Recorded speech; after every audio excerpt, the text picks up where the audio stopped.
What were the 4 reasons why a white woman was unfaithful to her husband with a black man during slavery? One of the first reasons, from my point of view, was revenge, a product of jealousy or spite against their white husbands, who owned black slaves and maintained relationships considered prohibited with them, even when this type of marital relationship was considered immoral, and all to satisfy the most primitive impulses that every man has, when he looks at the body of a half-naked black slave woman working in the field. Type of white man, who in many cases was the owner or foreman of the agricultural plantation, harvesting tobacco and cotton, where they work under the intense heat of the oppressive sun in summer times. Adulterous behavior of married white men, who at the time forgot the most intimate needs of their wives and concubines, but were also at the same time, without realizing it, destroying the ego and self-esteem of white women when their husbands chose to take a black woman slave in bed, and he didn't do it with her wife.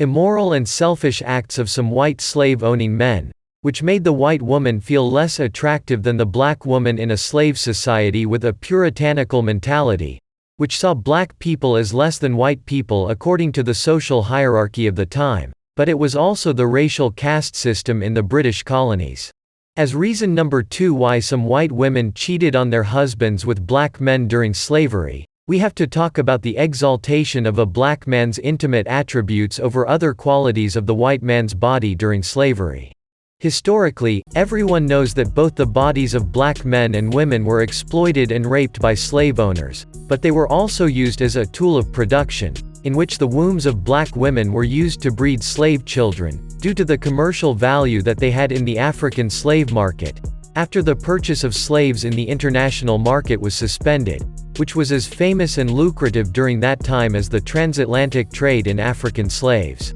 Other historians, more liberal in their thinking, claim that the bodies of male slaves were also exploited in relationships considered sinful. Types of physical and emotional exploitation, although to a lesser extent than the bodies of black women by white women who owned slaves. High society white women, who as a result of racial stereotypes associated with intensity, size, and hotness in intimate relationships with blacks, caught the attention of white women, who also enjoyed a type of intimate exchange relationship of hormones, which was prohibited, but many of them had that fetish towards the bodies of slaves. And let's not talk about the erotic fantasies that some white women had.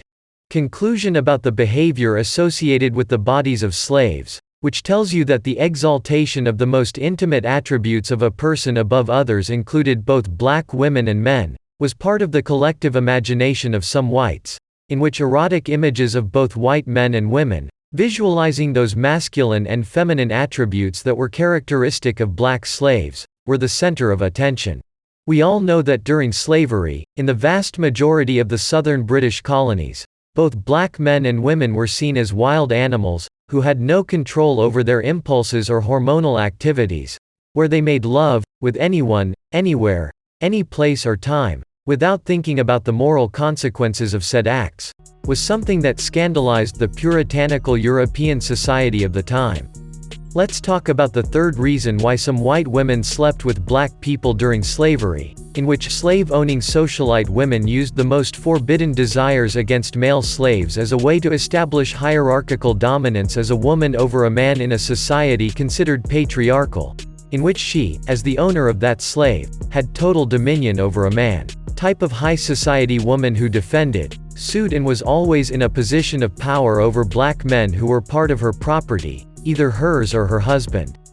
Taking this into account, we must also ask ourselves the question: if a slave owner exploited the bodies of black women, could there also have been the possibility of white women exploiting the bodies of black men? During that time, they must have been too stupid or naive not to understand that these types of relationships, although they were considered immoral by the society of the time.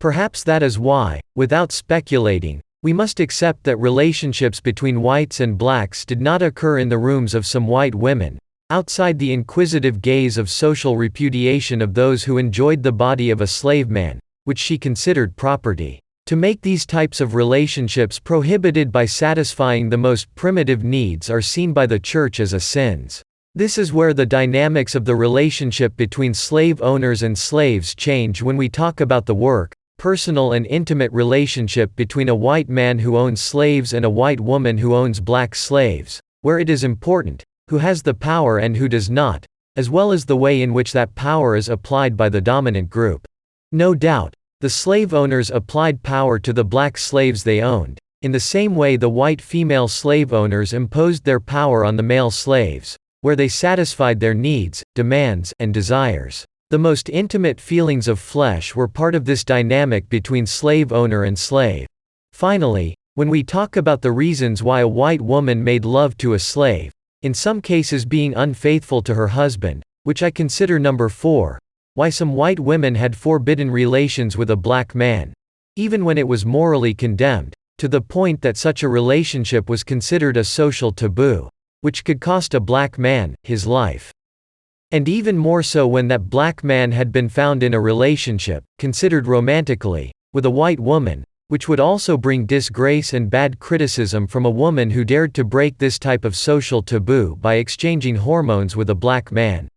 We must all accept that concubine relationships between white women and black men, which were the product of love between two racially different people, were a reality during slavery, even in the most racist anti-black states, such as the southern slave states, where the largest number of the black population were slaves, a type of racist slave society, where the laws of racial miscegenation were applied, which prohibited any type of marital relationship between blacks and whites, but mostly between a black man and a white woman. But one thing people need to recognize is that marital or loving relationships between two racial groups that share the same social space, whether at home, at work, or in places of recreation, or live in the same neighborhood and have the same economic and social status, marriage relations between different racial groups are inevitable. Where these relationships are considered prohibited, they fulfill the emotional needs offered by male company, where respect and feeling loved and desired were the most important things in this type of marital relationship between a white woman and a slave or free black man during slavery.